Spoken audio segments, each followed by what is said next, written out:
কাছে দিনের দাওয়াত দেওয়ার জন্য, কলেমা পৌঁছে দেওয়ার জন্য গভীর রজনীতে আল্লাহর নবী বার হন। নবী আমার তিনি জানেন সবাই এখন বিদেশিরা মিনা প্রান্তরে রয়েছে। নবী ঘুরে ঘুরে ঘুরে ঘুরে ঘুরে ঘুরে একটা তাম্বুর ধারে গেলেন। তাম্বুর ভিতরে ফুসফাস করে কথাবার্তারা বলে কিছু মানুষ। সেই তাম্বুর ধারে আল্লাহর নবী পাক দাঁড়ালেন। নবী পাক দাঁড়িয়ে তাদের ডাকলেন। হস করে একজন বার হলো, মাথা থেকে পা পর্যন্ত দেখছেন যে তাম্বুর ভিতর থেকে এক ব্যক্তি বার হলো। আর এই তাম্বুর ভিতরে যারা ছিল অধিকাংশই 6 জনা ছিল, মাত্র 6টা লোক ওই তাম্বুতে। সব কোনো না কোনো গোত্রের গোত্রপতিরা, সমাজপতিরা, নেতারা ছিল, নেতৃস্থানীয় মানুষেরা। জি, তো ওই ব্যক্তি তাম্বু থেকে বার হয়ে আমার নবী পাকের পা থেকে মাথা পর্যন্ত দেখছে। তাম্বুর ভিতরে নিয়ে যাওয়া হলো। কুশল বিনিময় হয়ে যাবার পরে আল্লাহর নবীর আগমনের কথা ব্যক্ত করলেন। ও বিদেশীরা, শোনো, আমি হলাম আল্লাহর নবী, ইন্নী রাসূলুল্লাহ। আল্লাহ আমাকে নবী করে পাঠিয়েছেন। আমার আল্লাহ পাক আমার উপরে কিতাব বা কোরআন নাজিল করেছেন। কিতাব নাজিল করেছেন আমার উপরে। আমি আখিরি জামানার নবী। জি, এই 6টা মানুষ কোথাকার মানুষ ছিল?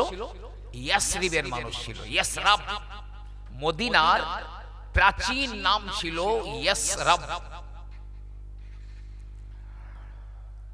এবারে ওই 6 জনের মধ্যে যে নেতা ছিলেন তিনি মাথা তুলেছেন। কি কিতাব, কি সেই কালাম, কি আছে তাতে আমাদের একটু শোনান। বিশ্বনবী হাবিবুল্লাহ জনাবে মুহাম্মদুর রাসূলুল্লাহ সাল্লাল্লাহু আলাইহি ওয়াসাল্লাম কোরআন তেলাওয়াত শুরু করে দিলেন। কিছুটা তেলাওয়াত করবার পরে আল্লাহর নবী থেমে গেলেন। টিম টিম করে ভিতরে বাতি জ্বলে, প্রদীপের বাতি জ্বলে টিম টিম করে। ওই হালকা আলোতে আল্লাহর নবী চোখ মেলে দেখেন সবার চোখগুলো ভিজে গিয়েছে, হড়হড় করে পানি ঝরে ঝরে পড়ে। কোরআন শুনে ওই 6 জনা বলছে এখন আমাদের কি করতে হবে? নবী আমার বলেন, কুলু লা ইলাহা ইল্লাল্লাহ মুহাম্মাদুর রাসূলুল্লাহ। তোমরা মেনে নাও, পড়ে নাও, অন্তরে বিশ্বাস করে নাও আল্লাহ ছাড়া কোনো উপাস্য নেই। আমি মুহাম্মদ সাল্লাল্লাহু আলাইহি ওয়াসাল্লাম, আমি হলাম আল্লাহর নবী। শুধু কোরআন শুনে ওই 6 জনাই, এরা ছিলেন ইয়াসরিব মানে প্রাচীন মদিনার বাসিন্দা, তারা কলেমা পড়ে নিয়েছেন। নবী পাক বেশ কয়েক রাত্রি এসে তাদেরকে ওই দিনের কিছু মসলা মসাইল আনুষঙ্গিক বিষয় শিক্ষা দিতেন। হজ শেষ করার পরে এই 6 জনা ফিরে গেল তাদের দেশে। মানুষগুলোকে ডেকে ডেকে বলে, আপনজনকে ডেকে ডেকে বলে, ইয়াসরাবাসীরা, যে আখিরি জামানার পয়গম্বরের নাম তোমরা শুনেছো, আসমানি কিতাবে এসেছে। আমরা বড় ভাগ্যবান, আমরা সেই নবীকে স্বচক্ষে দেখেছি, তার কথা কানে আমরা শ্রবণ করেছি, আল্লাহর কালাম শ্রবণ করেছি। এই 6 জনা ব্যক্তি তারা কি করলো? যতটা কোরআন শিখেছিলেন ওই কোরআন তাদের কাছে তেলাওয়াত করতেন।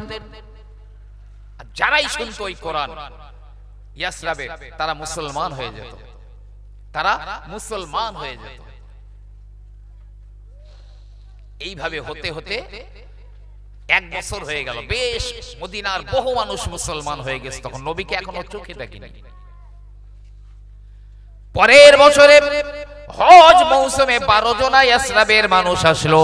মদিনার 12 জনা মানুষ, তারা নতুন কাফেলা এলো। আল্লাহর নবীকে তারা চোখে দেখলো। আল্লাহর নবীর কাছে কোরআন শ্রবণ করে এ 12 জনাও মুসলমান হয়ে গেল। ওরাও মদিনায় ফিরে গিয়ে এই কোরআনের প্রচার করতে লাগলো। বহু মানুষেরা মুসলমান হয়ে গেল। 1 বছর হয়ে গেল। পরের বছরে 70 জনা মানুষ চলে এলো। পরের বছর এলো 70 জন। আর এই 70 জন প্রত্যেকেই কোনো না কোনো গোত্রের নেতা, কোনো না কোনো গোত্রের নেতা ছিল।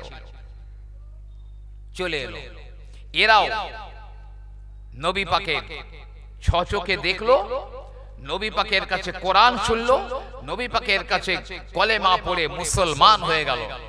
ফিরে যাওয়ার সময় ওই 70 জনা বলে, আয় আল্লাহর নবী গো, আমরা এমন একজনকে সঙ্গে করে নিয়ে যেতে চাই যিনি আমাদের ইয়াসরাবের মানুষগুলোকে, মদিনার মানুষগুলোকে যিনি কোরআন শিক্ষা দেবেন, ভালো একজন ওস্তাদকে আমরা চাই, সঙ্গে নিয়ে যাব। তিনি যেন ভালো করে আমাদের কোরআন শিক্ষা দিতে পারেন। সর্বপ্রথম একদম কোরআনের উস্তাদ পাঠাচ্ছেন আল্লাহর নবী, একজন সাহাবা হযরতে মুসআব ইবনে উমাইর রাদিয়াল্লাহু আনহু। মুসআব ইবনে উমাইর রাদিয়াল্লাহু আনহুকে পাঠিয়ে দিলেন, যাও। হযরতে মুসআব ইবনে উমাইর রাদিয়াল্লাহু তাআলা আনহুকে পাঠিয়ে দিলেন মদিনায়। এই 70 জনা তাকে সঙ্গে করে নিয়ে মদিনায় চলে গেল। গোটা মদিনার জমিনে আমার নবী পাকের আবির্ভাবের সংবাদ জেগে উঠল। গোটা মদিনার কানায় কানায় আল্লাহর নবীর আবির্ভাব হয়েছে। আল্লাহর নবীর সঙ্গে ইয়াসরাবের কত মানুষেরা দেখা করে এলো। যে আখেরি জমানার নবীর সংবাদ, সেই নবীর সংবাদ যে নবী যে পার হয়ে গেছেন, জাহির হয়ে গেছেন, পুরো আনন্দে ভরপুর হয়ে গেছে টোটাল মদিনা। মদিনায় তখন মানে প্রায় মুসলমান হয়ে গেছে। এখন এদিকে কাফের বেঈমানদের অত্যাচার প্রচন্ড বেড়ে গেছে। নবী আমার বললেন, ও আমার সাহাবারা, তোমরা এক কাজ করো, গোপনে গোপনে গোপনে ইয়াসরাবে তোমরা চলে যাও। মদিনায় ইসলাম প্রচার হয়েছে নবীকে তখন মাত্র এই 6 জনা, 12 জন আর 70 জনা, এছাড়া এখন আর কেউ দেখেনি। অথচ মুসলমান হয়ে গেছে শুধু কোরআন শুনে। কোরআন যে শুনে সেই মুসলমান হয়ে যায়। আরে লবিদ আরবের তো বিখ্যাত কবি ছিল। লবিদ টোটাল আরবের বিখ্যাত কবি। কাবার গায়ে কবিতা টাঙিয়ে রাখা হতো। আরবের বড় বড় কবিরা তাদের রচনা করা কবিতা কাবার গায়ে টাঙিয়ে দিত। সেই যার কবিতা টপ র্যাঙ্কের হতো সে প্রাইজ পেত। নবী পাক ছোট্ট কোরআনের একটা সূরা টাঙিয়ে দিলেন, সূরা কাউসার। লবিদ এসে বলে, মুহাম্মদ কবিতা রচনা করেছে বটে, তবে কবিতা রচনার ব্যাপারে এখনো উৎপত্তি লাভ করতে পারে না। কবিতার প্রথম লাইনের সঙ্গে দ্বিতীয় লাইনের ছন্দে মিল হয়, তৃতীয় লাইনের সঙ্গে চতুর্থ লাইন ছন্দে মিল হয়, কিন্তু মুহাম্মদ তো লিখেছে 3 লাইন। ইন্না আ'তাইনা কাল কাউসার ফাসাল্লি লিরাব্বিকা ওয়ানহার, 2 লাইন হয়ে গেল। এবার তৃতীয় লাইন ইন্না শানিয়াকা হুয়াল আবতার, বলছে মুহাম্মদ আর লিখতে পারে। নবী পাক বললেন, লবিদ তুমি তো আরবের বিখ্যাত কবি, ঠিক আছে চতুর্থ লাইনটা তুমি না হয় লিখে দাও, যাও। লবিদ বলছে 1 মাস সময় চাই। আরে 10 মিনিট বসে মানুষ একটা কবিতা লিখে ফেলতে, বড় বড় কবিতা, 1 মাস সময়, ঠিক আছে তাই। 1 মাস হয়ে গেল, লবিদ কাবা চত্বরে এলো। মুহাম্মদ যাকে কোরআন বলে, লবিদ আজ ওই কোরআনের মোকাবেলায় চ্যালেঞ্জ করে চতুর্থ লাইনটা লিখে দেবে। হাজার হাজার মানুষেরা কাবা চত্বরে দাঁড়িয়ে রয়েছে। লবিদ আস্তে আস্তে করে গেল, গিয়ে চতুর্থ লাইনটা লিখে দেয়, হাযা কালামুন লাইসা কাকালামিল বাশার। উপরে 3 লাইন যেটা লেখা রয়েছে, না না এটা কোন দুনিয়ার মানুষের মতো কথা নয়। দুনিয়ার কোনো মানুষের কথা নয়। লাইসা কা কালামিল বাশার, এটা কোনো মানুষের কথা নয়। যে মদিনায় কোরআন শুনেছে মুসলমান হয়ে গেছে। তো কোরআন শুনে নবী সাহাবাদের বললেন, যাও গোপনে গোপনে মদিনাতে চলে যাও, ইয়াসরাবে চলে যাও। সব গোপনে গোপনে চলে গেছেন। এখন এরা মক্কাবাসীরা খবর পেয়েছে তাদের শাম দেশে তো ব্যবসা করতে যায়, আর শাম দেশে ব্যবসা সিরিয়া দেশে যায়, ওই ইয়াসরাবের পাশ দিয়েই যেতে হয়। আর কুরাইশরা খবর পেয়েছে যে আমাদের বাণিজ্যের যে রাস্তায় আমরা শাম সিরিয়াতে যাই, ইয়াসরিবের পথ দিয়েই যাই, আর সেখানে অনেক মানুষ এখানকার মুসলমানরা গিয়ে ঘাঁটি গেড়েছে, তারা এই মুহাম্মদকেও নিয়ে যেতে চায়। আমাদের তো বিপদ হবে, যেতে পারবো না শামে সিরিয়াতে, ওখানে যদি মুসলমানদের বড় ঘাঁটি হয়। মক্কার কুফারেরা চিন্তা করলো মুহাম্মদকে কোনো মতেই যেতে দেওয়া যাবে না, তার আগে মুহাম্মদকে খতম করে দিতে হবে, মুহাম্মদকে কতল করে দিতে হবে। আল্লাহ এই সংবাদটা নবীকে জানিয়ে দিলেন, আপনি ছেড়ে মক্কা ছেড়ে মদিনাতে চলে যান। প্রিয় নবী সাল্লাল্লাহু আলাইহি ওয়াসাল্লাম মক্কা ছেড়ে একদা রাতের বেলা হিজরত করে মদিনায় চলে যান। মদিনায় যেতে নবী আমার চলে গেলেন রবিউল আউয়াল মাসের প্রথম তারিখে, নবুয়তের 13তম বর্ষে। নবী পাক নবুয়ত পাওয়া থেকে ঠিক 13 বছরের মাথায় নবী পাক হিজরত করে চলে গেলেন। পয়লা রবিউল আউয়াল মদিনার উদ্দেশ্যে বেরিয়ে পড়লেন। 8ই রবিউল আউয়াল তিনি মধ্যাহ্ন বা দুপুরের আগে মদিনা থেকে 3 মাইল দূরে কোবা পল্লীতে উপনীত হলেন। কোবায় আল্লাহর নবী উপস্থিত হলেন। তখন কোবায়ও শুধু মদিনাতে নয়, নবীকে না দেখে কোবাতেও অনেক মানুষ মুসলমান হয়ে গিয়েছিলেন কোরআন শুনে, শুধু কোরআন শুনে। আরে আল্লাহর কি নেয়ামতি কালাম। নবী পাক গেলেন কোবা পল্লীতে, তখন দুপুর হব ঠিক এইরকম একটা টাইম। আমার ভাই জানেরা, বনু আওফ গোত্র রয়েছে কোবার ভিতরে, উল্লেখযোগ্য একটি গোত্র, তারা নেতৃস্থানীয় মানুষেরা। ওই সময়ে ওই তাদের নেতা ছিলেন কুলসুম ইবনে হাদাম রাদিয়াল্লাহু আনহু। আল্লাহর নবী তাদেরই মেহমান হয়ে গেলেন, কোবা পল্লীতে ওদেরই মেহমান হয়ে গেলেন। আর নবী পাক মদিনায় বার হয়ে যাবার 3 দিন পরে হযরতে আলী এলেন। যারা আগে মদিনায় হিজরত করেছিলেন সাহাবারা, তারা খবর পেয়ে তারাও চলে এসেছে। সব কুলসুম ইবনে হাদাম রাদিয়াল্লাহু আনহুর বাড়িতে সব মেহমান হয়েছে। মদিনায় খবর হয়ে গেল আল্লাহর নবী কোবা পল্লীতে রয়েছেন, নবী আমার মদিনার জমিনে আসবেন। গোটা মদিনায় আনন্দের জোয়ার বয়ে যায়, আনন্দের লাহার বয়ে যায়, গোটা কোবা পল্লী আনন্দে মুখরিত হয়ে যায়। এই হিজরতের পরে নবী এক সোনালী ইতিহাস, এক সোনালী ইতিহাস রচনা অধ্যায় শুরু করছেন। ইসলামের এক সোনালী অধ্যায় সূচনা হবে। শুরু করলেন কি দিয়ে নবী? মসজিদ দিয়ে। মসজিদ। মক্কা থেকে হিজরত করে নবী পাকের প্রথম কাজ হলো মসজিদ তৈরি করা।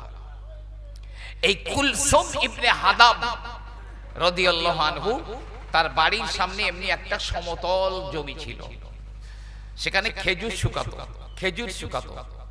এই কুলসুম ইবনে হাদাম ওই জমিটা ওয়াকফ করে দিলেন মসজিদ বানাবার জন্য, ওয়াকফ করে দিলেন। তখন মসজিদ তৈরি হবে। আনসারেরা গেল, মুহাজিরিনেরা গেল, এমনকি আমার নবী পাক তিনিও পাথর বইতে শুরু করেন। এত বড় বড় পাথর নেন, কিতাবে লেখা রয়েছে ওই পাথর দুই হাত দিয়ে নবী বহন করে আনেন। নবী পাকের শরীরটা বেঁকা হয়ে যায়। একজনা ছুটে আসে, ও আল্লাহর নবী দিয়ে দিন, দিয়ে দিন, আমার কাছে দিয়ে দিন। আল্লাহর নবী পাথরটা তার কাছে দিয়ে সমওজনের আবার একটা পাথর নিয়ে আসলেন। এইভাবে মসজিদে নববী তৈরি হয়ে গেল, সরি মসজিদে কোবা তৈরি হয়ে গেল। এখনো মাথা উঁচু করে দাঁড়িয়ে রয়েছে। হজ করতে গিয়েছেন যারা, মসজিদে কোবায় গিয়েছেন, ওই যেখানেই রয়েছে মসজিদ, সেই কুলসুম বিন হাদাম রাদিয়াল্লাহু আনহু যে জায়গা দিয়েছিলেন সেই জায়গায় মসজিদে কোবা। ওই মসজিদে কোবা সম্পর্কে কোরআনের আয়াত নাজিল হয়েছে। 14 দিন ছিলেন নবী পাক কোবায়, 14 দিন। তার মধ্যে কোবা পল্লীতে যারা যারা বাকি ছিলেন সবাই নবী পাকের তেলাওয়াত শুনে, কোরআন তেলাওয়াত শুনে সবাই তারা মুসলমান হয়ে গেল। নবী পাক এবারে চলে যাবেন মদিনায়। বনু আওফ গোত্রের মানুষেরা বিনীত স্বরে বলে, হে আল্লাহর নবী, আপনি কি আমাদের উপরে বেজার হয়ে চলে যাচ্ছেন, নাকি আপনি অন্য কোথাও বসবাস করার জন্য যান? আল্লাহর নবী বললেন, হে বনু আওফের মানুষেরা, না না, আমার উট আল্লাহর হুকুমে চলবে। আমার উটকে ছেড়ে দাও, স্বাধীনভাবে ছেড়ে দাও। এই উট আমাকে সেখানেই নিয়ে যাবে যেখানে আমার আল্লাহ রাব্বুল আলামিন আমাকে নিয়ে যাবেন। ছেড়ে দাও। নবী পাক চললেন, নবী পাক চললেন মদিনার। নবী পাকের মাতুল মানে দাদা আব্দুল মুতালিবের মাতুল বংশ ছিল মদিনার বনু নাজ্জার গোত্র। নবী পাকের দাদু আব্দুল মুতালিবের মামার বাড়ি মাতুল বংশ ছিল মদিনার বনু নাজ্জার গোত্র। তো নবী পাক যখন নামছেন, পাহাড়ের উপর থেকে নামছেন, ওই বনু নাজ্জার গোত্রের লোকেরা এলো, মেয়েরা এলো। হ্যাঁ, আগে মদিনাতে যারা আওস আর খাজরাজ বলে দুটো সম্প্রদায় ছিল, তারাই পরে আনসার হয়েছে। মদিনার আনসার তারাই হয়েছিলেন। আল্লাহর নবী যখন আসেন, নবী যখন লাবেন, তখন ইয়াসরিবের ছোট ছোট বালকেরা, বালিকারা, তারা গান গায়, তলা আল বাদরু আলাইনা মিন সানিয়াতিল ওয়াদাই ওয়াজাবা শুকরু আলাইনা মাদা লিল্লাহি দাইন। বনু নাজ্জার গোত্রের বাচ্চারা তারা বলে, আমাদের কি আনন্দ যে আল্লাহর নবী হবেন আমাদের প্রতিবেশী। নবী আমার জান। চারিদিকে রাস্তার দুই দিকে মানুষেরা জাম হয়ে গেছে। সবাই সবাই আল্লাহর নবীকে বলছে, ইয়া রাসূলুল্লাহ, চলে আসুন, আমার ঘর বাড়ি সম্পত্তি আপনার জন্য উৎসর্গ করে দিলাম। সবাই বলে, হুজুর, আমার ঘর বাড়ি সবকিছু আপনার জন্য দিয়ে দিলাম, আমার মালিকানা থেকে ছেড়ে দিলাম। নবী বললেন, আমার উটকে স্বাধীনভাবে চলতে দাও, স্বাধীনভাবে চলতে দাও। আল্লাহর যেখানে আমার থাকবার মঞ্জুর রয়েছে, উট আমার সেখানেই নিয়ে যাবে। উট চলছে, চলতে চলতে উটটা বসে পড়লো বর্তমান মসজিদে নববী শরীফের যেখানে দরজা, মেন গেট, ওখানে বসে পড়লো। সবাই ভাবছিলেন নবী পাক মনে হয় তার দাদু আব্দুল মুত্তালিবের মাতুল বংশ বনু নাজ্জার গোত্রে যাবেন মনে হয়, কিন্তু সবার ধারণা ভুল হয়ে গেল। আর ঠিক ওখানেই ছিল পাশেই আবু আইয়ুব আনসারী রাদিয়াল্লাহু আনহুর দুতলা বাড়ি। আবু আইয়ুব আনসারীর মাটির দুতলা বাড়ি ছিল। আবু আইয়ুব আনসারী নেমে আসলেন আনন্দে, বাগে বাগ হয়ে নবী পাককে নিয়ে চলে গেলেন নিজের বাড়িতে। নবীও আর কিছু বললেন না, চলে গেলেন। কেন নবী ওই বাড়িতে উঠলেন? কিতাবে এসেছে আমার ভাইরা, আমার নবী পাকের আগমনের 700 বছর আগের কথা। নবী পাক তখনও দুনিয়াতে আসেননি, তার 700 বছর আগের কথা। ইয়ামানের বাদশাদের উপাধি ছিল তুব্বা। তুব্বা মানে পরাক্রমশালী বাদশা। তুব্বা শব্দের অর্থ হলো পরাক্রমশালী বাদশা। তো ইয়ামানের এক তুব্বা শাম দেশে যাত্রা করেছিল। শাম দেশে যেতে যেতে মদিনায় হামলা করেছিল। মদিনায় ইয়াসরাবে হামলা করেছিল, মদিনা জয় করে নিয়েছিল, ইয়াসরাব জয় করে নিয়েছিল।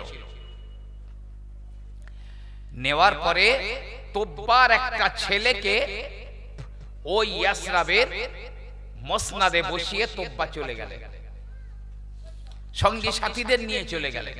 তবে তুব্বার একটা ছেলেকে ওই মদিনার মসনাদে বসিয়ে দিয়ে গেলেন। ইনি এখানকার বাদশা।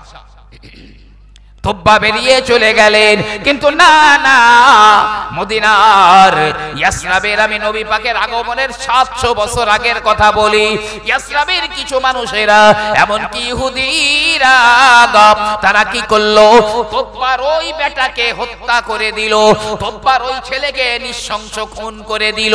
সংবাদ তুব্বার কাছে চলে গেল। তুব্বা ফিরে এলো, ফিরে এসে হুকুম জারি করে দিল, ইয়াসরাবের যত মানুষ রয়েছে সব মানুষকে হত্যা করে দাও, যত গাছ গাছালি রয়েছে সবাই সবগুলোকে কেটে দাও, গাছপালা কেটে দাও, আর এই ইয়াসরাবের যত মানুষ আছে সব মানুষগুলোকে খুন করে দাও। এখন কিছু বিচক্ষণ আলেম ওলামারা এলো বাদশা তুব্বার কাছে, কিছু আলেম ওলামারাও চলে এলো, এসে বলছে দেখুন বাদশা তুব্বা ছিল খুব জ্ঞানী, দেখুন আসমানি কিতাবে এসেছে মক্কা এবং মদিনা আল্লাহ ফেরেশতা দিয়ে হেফাজত করবেন। এই যে খেজুর বিথি দিয়ে ঘেরা, এগুলো আসমানি কিতাবে আছে। এই জমিনটা আমরা ভালো করে ভেবে দেখলাম আখেরি জমানার পয়গম্বর নবী মুহাম্মদুর রাসূলুল্লাহর হিজরতের জায়গা এবং কিয়ামত পর্যন্ত তার বিশ্রামের জায়গা। এই জমিন, এই জমিনটাকে আল্লাহ ফেরেশতা দিয়ে রক্ষা করবেন। আপনি যদি এই ইয়াসরাবের মানুষগুলোকে মেরে ফেলতে চান, গাছপালাগুলো কেটে ফেলতে চান, তাহলে আপনি ক্ষতিগ্রস্ত হবেন, কারণ এটা ফেরেশতা দিয়ে আল্লাহ রক্ষা করবেন, আসমানি কিতাবে এসেছে। তুব্বা ব্যাপারটা বুঝতে পারল, ব্যাপারটা বুঝলো, বুঝে তিনি একটা দরখাস্ত বা একটা কাগজ লিখলেন। কাগজ লিখে ওই ইয়াসরাবে একজন মানুষকে দিয়ে বলল এই কাগজটা রেখে দাও, এটা আমার পক্ষ থেকে আখেরি জামানার নবীর দরবারে, নবীর কাছে তোমরা বংশ পরম্পরায়, জানি না কবে সেই নবী আসবেন, তবে বংশ পরম্পরায় যেতে যেতে শেষ বেলায় যার সঙ্গে দেখা হবে সে যেন আমার এই চিঠিটা ওই আখেরি জামানার পয়গম্বরকে দিয়ে দেন। তুব্বা চলে গেলেন। ভাই আমার 700 বছর হয়ে গেল, আল্লাহর নবী ওই আবু আইয়ুব আনসারী রাদিয়াল্লাহু তাআলা আনহুর বাড়ির সামনে, বর্তমান যেখানে মসজিদে নববীর মূল গেট রয়েছে, ওই জায়গায় উটখানা বসে পড়ল। আবু আইয়ুব আনসারী নবী পাককে নিয়ে গেলেন ঘরে, গিয়ে প্রথমে ওই চিঠিটা আমার রাসূলুল্লাহকে দিয়ে দিলেন। সঙ্গে সঙ্গে 700 বছর আগের ঐতিহাসিক চিঠি, চিঠিটা দিয়ে দিয়েছে। নবী পাক দেখছে যে ওই চিঠিতে লেখা আছে আমি ইয়ামানের তুব্বা, আমার নামেই, আমি আপনার আগমনের খবর শুনে, হ্যাঁ, আর তুব্বা সেই সময় যাওয়ার সময় একটা সুন্দর মনোরম একটা ঘর বানিয়ে দিয়েছিলেন, দুতলা ঘর, আর ওই চিঠিটা দিয়ে বলে গিয়েছিলেন এই ঘরটা আমি বানিয়ে দিলাম, আখেরি নবী যখন হিজরত করে আসবেন ওই নবীর জন্য ঘরটা বানিয়ে দিলাম। সেই ঘর বর্তমানে ওই বংশ পরম্পরায় আস্তে আস্তে আবু আইয়ুব আনসারী এখন ঘরের মালিক। চিঠিতে লিখছে আমি তুব্বা বলছি, আমি আপনার আগমনের খবর পেয়েছি, পেয়ে আপনার জন্য ঘর বানিয়েছি, আমি একজন এখানে নায়েবকে দিয়েছি, আমি চিঠি দিচ্ছি যেদিন আমি আপনার উপরে ঈমান এনেছি, রবের উপরে ঈমান এনেছি, আর আমি বেঁচে থাকতে থাকতে যদি আপনি আসেন, তাহলে আমি আপনার খাদেম হয়ে আপনার সম্মুখে আমি হাজির হয়ে যাব। নবী পাকের চোখ দিয়ে পানি পড়ছে, টপ টপ করে, টপ টপ করে পানি পড়ছে। তারপরে নবী পাক সেখানে আবু আইয়ুব আনসারীর বাড়িতেই থাকলেন। আমার মূল কথা ছিল যে মদিনায় ইসলাম ঢুকলো কিভাবে? কোরআনের মাধ্যমে। এই কোরআন প্রথমে গিয়েছে, কোরআন শুনে ইয়াসরাবের মানুষেরা মুসলমান হয়েছে। এরা ফিরে গিয়ে শুনিয়েছে কোরআন, ইয়াসরাবের মানুষেরা কোরআন শুনে তারাও মুসলমান হয়ে গেছে। সেই কোরআন কিন্তু আমাদের প্রত্যেকের বাড়িতে রয়েছে। এই কোরআনের পাওয়ার কত জানেন? আমরা তো কোরআন ব্যবহার করতে জানি না। আল্লাহ, কোরআনের কি পাওয়ার! আমার আল্লাহ বলেন, লাউ আনসালনা হাযাল কুরআন আলা জাবালিল লারাআইতাহু খাশিয়াম মুতাসাদ্দিআম মিন খাশিয়াতিল্লাহ। কোরআন যদি আসমানের উপর, আপনার কিনা পাহাড়ের উপরে নাজিল করতাম, আমি পাহাড়ের উপরে যদি কোরআন নাজিল করতাম, আপনি দেখতে পেতেন আল্লাহর ভয়ে পাহাড় বিধ্বস্ত হয়ে গেছে, ভেঙে চুরমার হয়ে গেছে পাহাড়। একটা কোরআনের ওজন কত! পাহাড় চুরমার হয়ে যেত আল্লাহর ভয়ে। সে কোরআন মানুষের উপরে নাজিল করেছেন আল্লাহ। কোরআনের কত পাওয়ার দেখেন। যখন রাশিয়া বনাম আফগানিস্তান যুদ্ধ হচ্ছিল বহুত আগে, সেই সময় একটা ছোট একটা বই বার হয়েছিল, আফগানিস্তানে আমি আল্লাহকে দেখেছি। অনেকে হয়তো পড়েওছেন, আফগানিস্তানে আমি আল্লাহকে দেখেছি, বইটার নাম ছিল, আমি পড়েছি। তখন পরাশক্তি ছিল রাশিয়া, আর এই আফগানিস্তান লড়াই হচ্ছে। আফগানিস্তানের উপরে কম অত্যাচার জুলুম হয়নি। যে কোরআনের হাফেজ, সে জিহাদে যাবে, মুসলমানদের তাম্বুতে যাবে, ভুল করে রাশিয়ার তাম্বুতে দিয়ে, রাশিয়ার সৈন্যরা যে তাম্বুতে আছে ওই তাম্বুতে ঢুকে পড়েছে। এখন ওই তাম্বুতে রাশিয়ার সৈন্যরা খুব আনন্দ করছে, আরে একটা মুসলমান অযাচিত ভাবে এসেছে আমাদের তাম্বুতে, একে তো খুব মজা করে মারব। কারণ ওরা মাদ্রাসার সামনে দিয়ে, মসজিদের সামনে দিয়ে যেত, কোরআন ছিঁড়ে ছিঁড়ে মসজিদের মধ্যে, মাদ্রাসার মধ্যে প্রস্রাব পায়খানা করে কোরআন ছিঁড়ে সেই নোংরায় ফেলে দিত। তারা জুতো পরে কোরআনের উপরে দাঁড়িয়ে বেইজ্জতি করত রাশিয়ান সৈন্যরা। যে এই হাফেজ সাহেব যখন গিয়েছে, ওরা খুব আনন্দ করছে। রাশিয়ার ওই তাম্বুর ভিতরে যে সৈন্যরা রয়েছে, তাদের মধ্যে যে হেড অফ দা ডিপার্টমেন্ট, সে বলছে, হে মুসলমান, তোরা নাকি, তোদের নাকি কোরআনের বহু পাওয়ার রয়েছে, কোরআন দিয়ে নাকি আমাদের স্কার্ট, ক্ষেপণাস্ত্র, ট্যাঙ্ক, গোলা বারুদ গুলো ধ্বংস করে দিতে পারিস নাকি? কোরআনের নাকি এত ক্ষমতা, আমাদের স্কার্ট, ক্ষেপণাস্ত্র, কামান, গুলি বারুদ নাকি ধ্বংস করে দিতে পারিস? হাফেজ সাহেব বলছে, হ্যাঁ পারি। বলছে, হ্যাঁ আমাদের কোরআনের এত ক্ষমতা আছে। ঠিক আছে, তাহলে তোমার কোরআন দিয়ে আমাদের ওই আছে ওখানে স্কার্ট, ক্ষেপণাস্ত্র, কামান, এটা ওটা রয়েছে, ধ্বংস করে দেখাও, তাহলে তোমাকে আর মারবো না, তোমাকে আর মারবো না। বলতে, আমাকে এক লোটা পানি দিন। হাফেজ সাহেব এক লোটা পানি দিয়ে ওযু করে নিয়েছেন। আমরাও তো ওযু করি, তো ওযুটা কি জানেন? নবী আমার বললেন, আল্লাহর নবী বললেন, আল ওযু সিলাহুল মুমিন, ওযু হলো ঈমানদারদের হাতিয়ার, ওযু হলো ঈমানদারদের অস্ত্র। আল ওযু সিলাহুল মুমিন, ঈমানদারের অস্ত্র হলো, হাতিয়ার হলো ওযু। এখন কেউ যদি মনে করেন, আমি লম্বা একটা, খুব লম্বা হাদিসের একটা লাইন আমি বলছি। একজন বেদুইন নবীকে বলছে, আমি খুব ধনী হতে চাই, আমার মতো বড় লোক যেন কেউ না থাকে। আমার কি করতে হবে? নবী পাক কি জবাব দিলেন? আদিম আলা তাহারা, তুমি সব সময় পবিত্র অবস্থায় মানে ওযু অবস্থায় থাকো, তুমি সবচাইতে বড় ধনী হয়ে যাবে। ধনী হওয়ার জন্য কেউ লটারি কাটছে, কেউ জুয়া খেলছে, জি কত কি করছি আমরা, ঠকবাজি করছি, পকেটমারি করছি।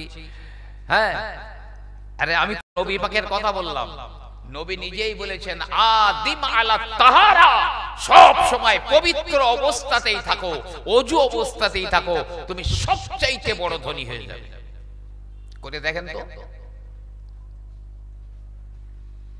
যে তো হাফেজ সাহেব ওযু করে নিয়েছে, নিয়ে 2 রাকাত নামাজ পড়ে নিয়েছে, 2 রাকাত নামাজ পড়ে নিয়েছে, নিয়ে হাত তুলে আল্লাহর কাছে কাঁদে, মাওলা ও আমার আল্লাহ পাক, আমি আমার জীবন বাঁচাবার জন্য কাঁদি না গো, আমার জীবন বাঁচাবার জন্য তোমার কাছে আমি বলি না মাওলা, তবে আল্লাহ ওই বেঈমানদের কাছে, ওই বেদিনদের কাছে তোমার কোরআন যেন হেও না হয়ে যায়।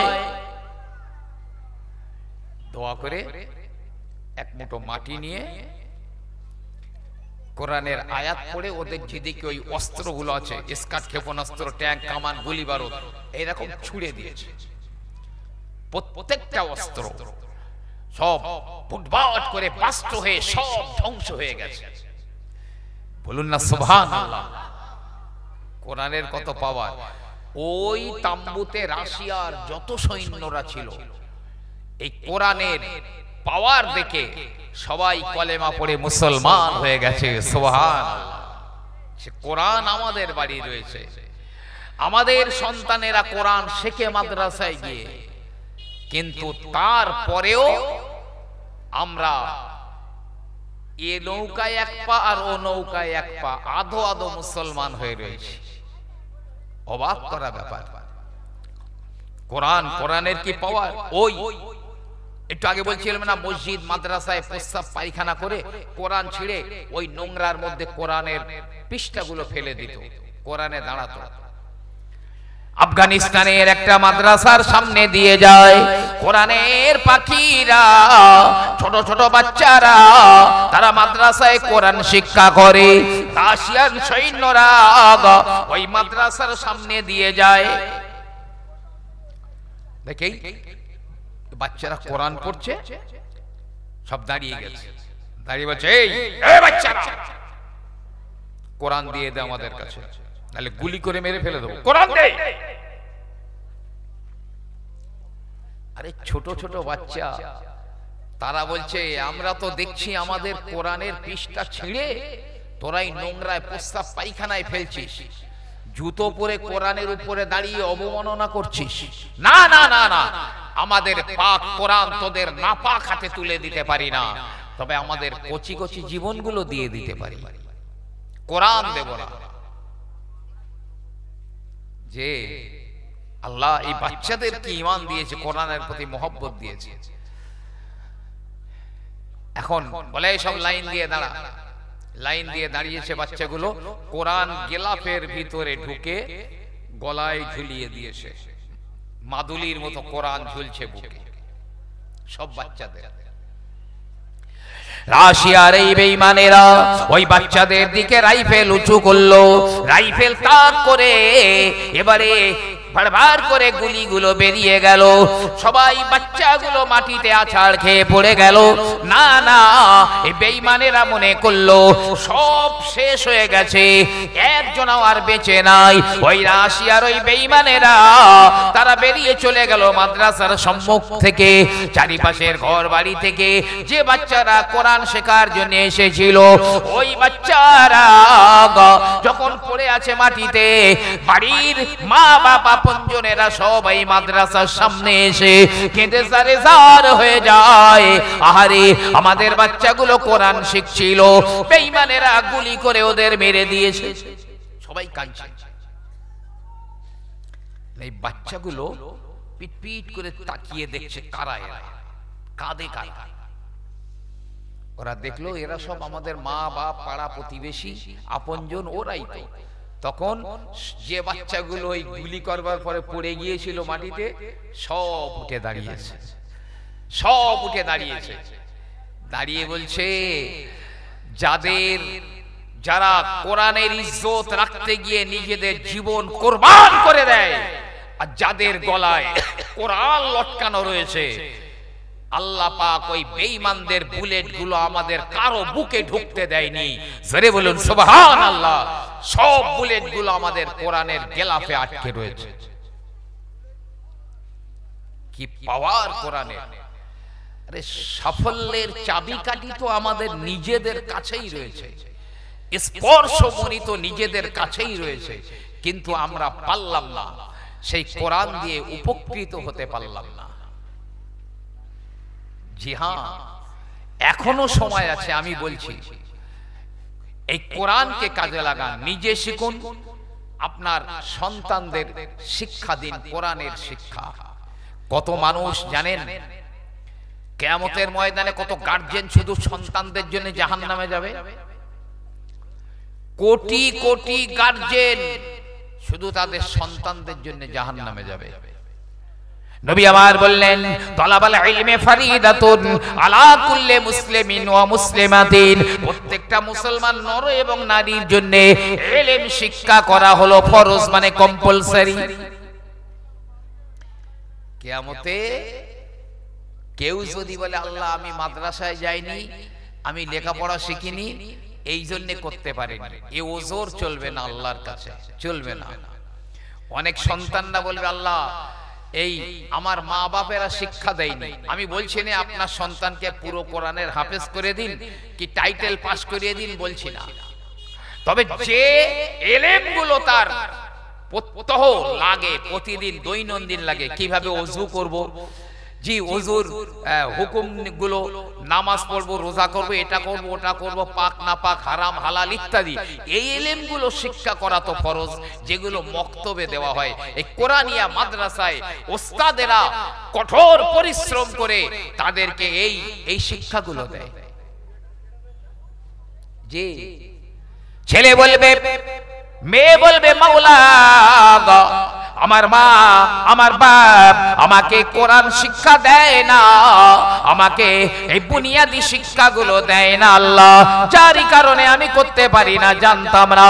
আমার আল্লাহ রাব্বুল আলামিন ওই কথার উপরে কত কোটি কোটি গার্জিয়ানদের জাহান্নামে দেবে, তার কোনো ইয়াত্তা নেই।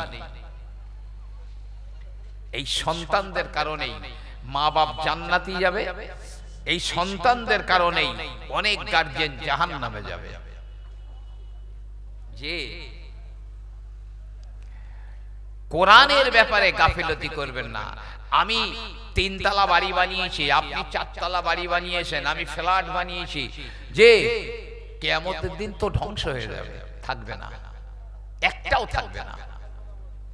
কিন্তু মসজিদ মাদ্রাসা তো ধ্বংস হবে না, মসজিদও ধ্বংস হবে না, মাদ্রাসাও ধ্বংস হবে না।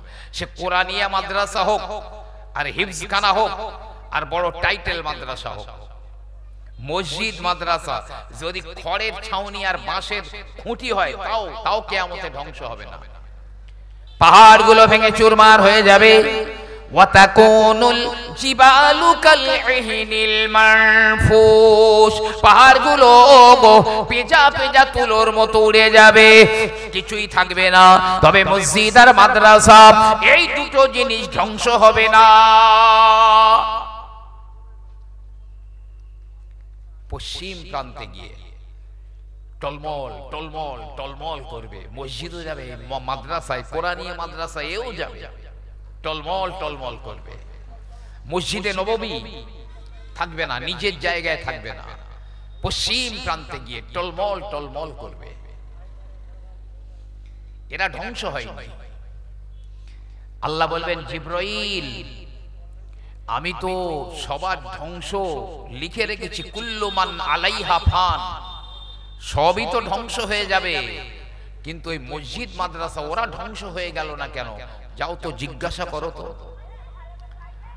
কি ভাই মসজিদ মাদ্রাসা তো ইট দিয়ে তৈরি, ইট সিমেন্ট রড বালি এইসব দিয়ে তৈরি, ওরা কথা বলবে নাকি? আরে মিয়া, ও তো দূরে যাক, নবী পাক বলেছেন ততদিন কিয়ামত হবে না যতদিন না পর্যন্ত তোমার জুতোর পায়ের জুতোর ফিতে তোমার সঙ্গে কথা না বলবে। আমরা যে জুতো পরি, ওই জুতোর ফিতে ডাইরেক্ট কথা বলবে। নবী পাক বলছে তোমার উরু বা তোমার কোমর, তোমার অবর্তমানে তোমার বিবি বাড়িতে কি কি কাজ করেছে, তোমার উরু বা কোমর তোমার সঙ্গে কথা বলে দেবে। এই উরুদ বা কোমর কথা বলবে প্রত্যেকের সঙ্গে কিয়ামত হওয়ার আগে এই দুনিয়াতে। তাই এরা যদি কথা বলে কিয়ামতে, তো ইট পাথর রড বালি কথা বলবে, তো খুবই আসান। জিবরিল আমিন আলাইহিস সালাম চলে আসবেন, মসজিদ আর মাদ্রাসাকে লক্ষ্য করে বলবেন, এ মসজিদেরা ও মাদ্রাসারা, তোরা কেন ধ্বংস হয়ে গেলি না? আমার আল্লাহ পাক বলেছেন, কুল্লু মান আলাইহা ফান ওয়া ইয়াবকা ওয়াজহু রাব্বিকা যুল জালালি ওয়াল ইকরাম। তোমার সম্মানীয় রব শুধু থাকবেন আর সব কিছু ধ্বংস হয়ে যাবে, তবে তোরা কেন ধ্বংস হয়ে গেলি না? কারণ কি? তখন ওই মসজিদ আর মাদ্রাসার প্রত্যেকটা ইটের আল্লাহ জবান দেবেন, প্রত্যেকটা বালু কণাকে আল্লাহ জবান দেবেন, প্রতিটা জিনিসকে জবান দেবেন। যে সবাই বলবে, ও জিবরাইল রে,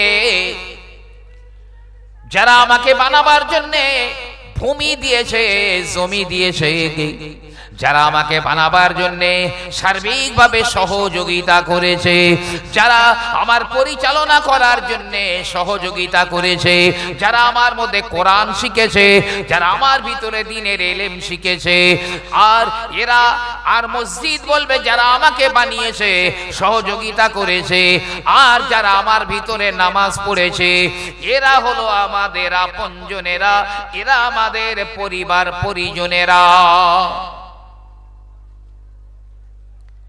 এদের বুকে নেব তবে ধ্বংস হব, আমাদের ভিতরে নেব তবে ধ্বংস হব, তার আগে ধ্বংস হব না।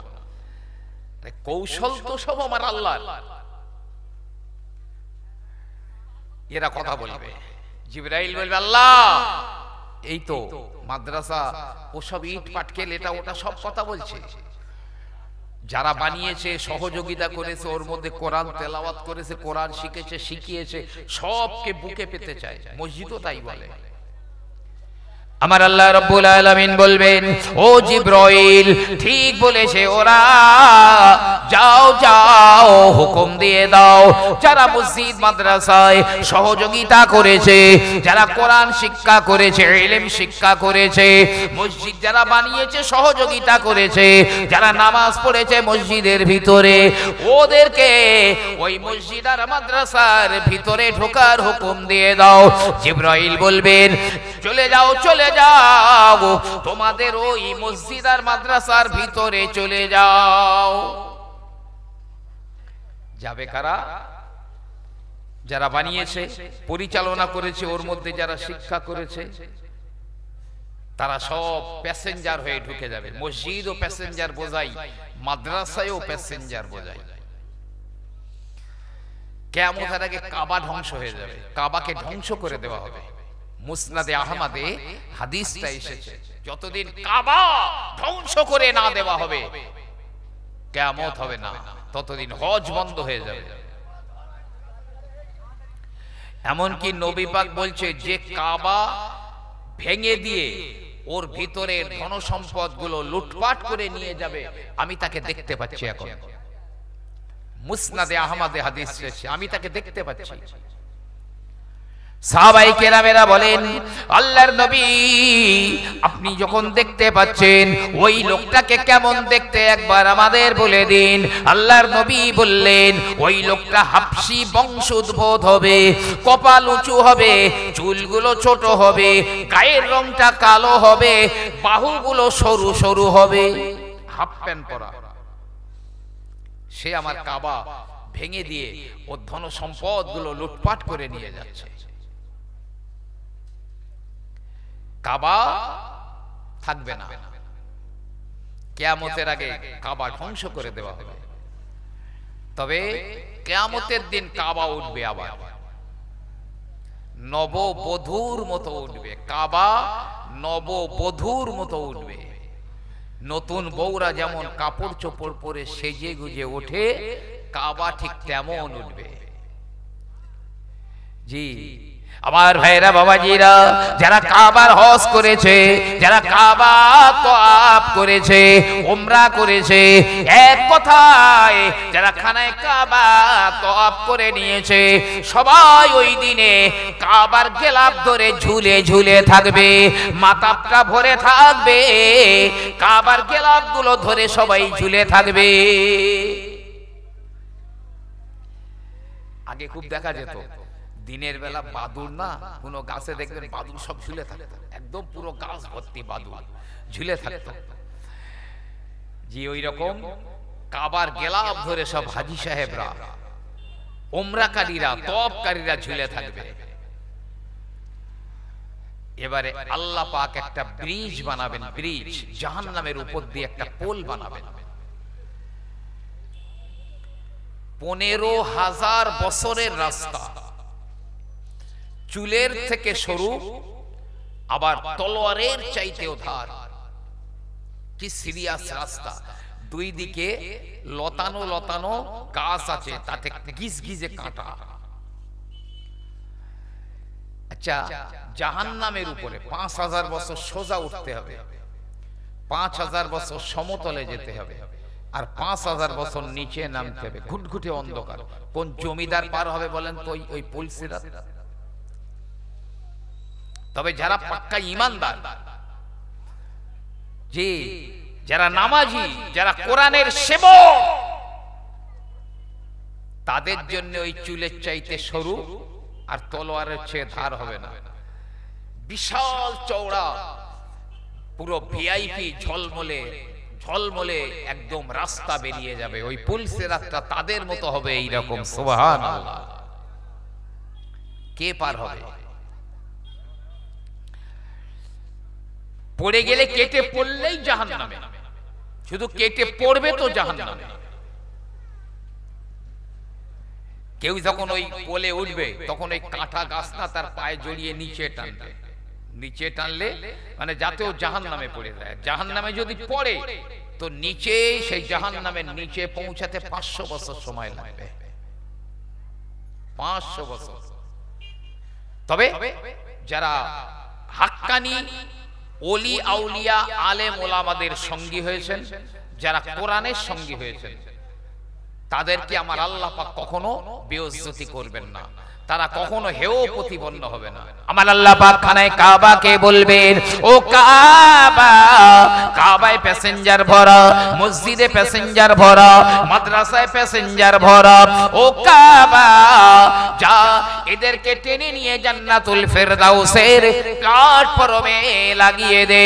মসজিদ মাদ্রাসাগুলো ট্রেনের বগির মতো হবে, খানায় কাবা ইঞ্জিন হবে, টেনে টেনে নিয়ে পুলসিরাত চোখের পলকে পার করিয়ে দিয়ে জান্নাতুল ফেরদাউসের প্ল্যাটফর্মে লাগিয়ে দেবে। জোরে বলুন না সুবহানাল্লাহ। একটু যে বিশেষ করে আমার পরে আসছেন পীরজাদা মুহিবুল্লাহ হুসাইনি সাহেব, আমরা lecturers association of Bengal, lecturers association of Bengal, ছোট কথায় ল্যাব, আমরা একসঙ্গে বহু মিটিং করি, জি অনেক কাজ কর্ম করি। তিনি এসেছেন, তার সম্মানে আমরা একটু তাকবীর দেই। বলুন নারে তাকবীর, জোরে বলেন না নারে তাকবীর।